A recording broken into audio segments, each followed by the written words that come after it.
petilasan tersebut adalah sebuah batu yang diyakini sebagai bekas tempat Sunan Kalijaga menunaikan sholat. Sampai kini batu tersebut masih terawat dan sering didatangi masyarakat. Batu yang diyakini masyarakat sebagai petilasan sujud Sunan Kalijaga itu berupa batu kapur putih kecoklatan. Batu tersebut berada di halaman rumah warga, di tengah permukiman padat penduduk. Panjang batu itu sekitar 1,5 meter. Bentuknya datar cenderung elips.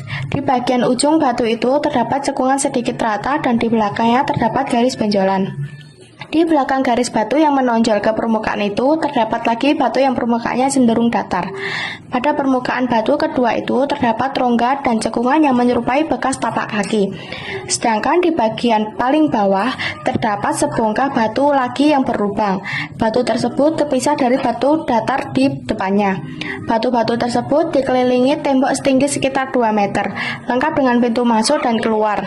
Menurut cerita turun-temurun, juru kunci Warno Sudarso mengatakan batu itu merupakan petilasan tempat sujud Sunan Kalijaga saat sholat subuh. Batu itu petilasan Kanjeng Sunan Kalijaga saat sholat subuh ketika beliau ditugaskan berdakwah di daerah selatan waktu itu, kata Warno. Warno menceritakan, Sunan Kalijaga yang bernama asli Raden Said itu berguru pada Sunan Bonang karena tidak cocok dengan ayahnya, Adipati Tuban. Setelah menjadi santri Sunan Bonang, Raden Said diminta mengamalkan ilmunya.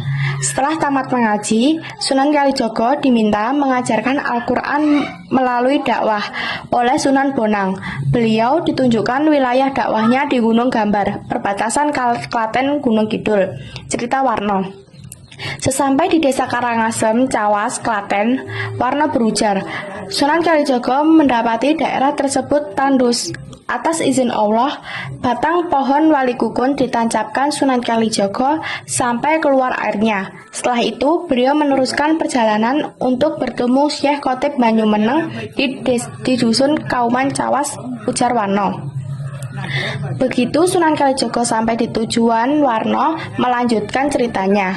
Syekh Khotib Banyumeneng sedang mengaji Al-Quran.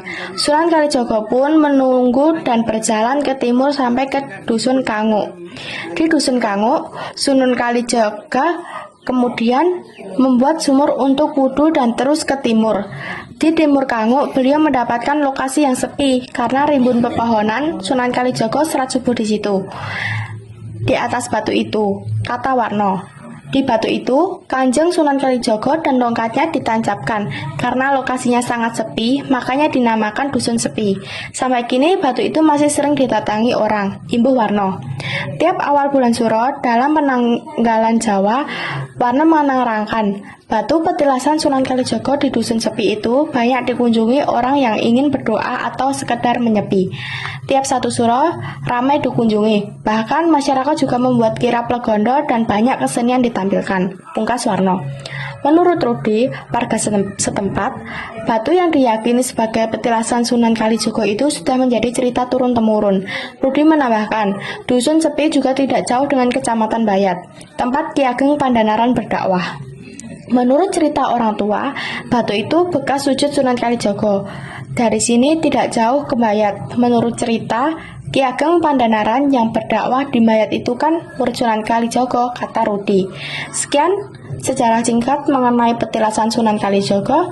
Apabila ada salah kata, mohon dimaafkan.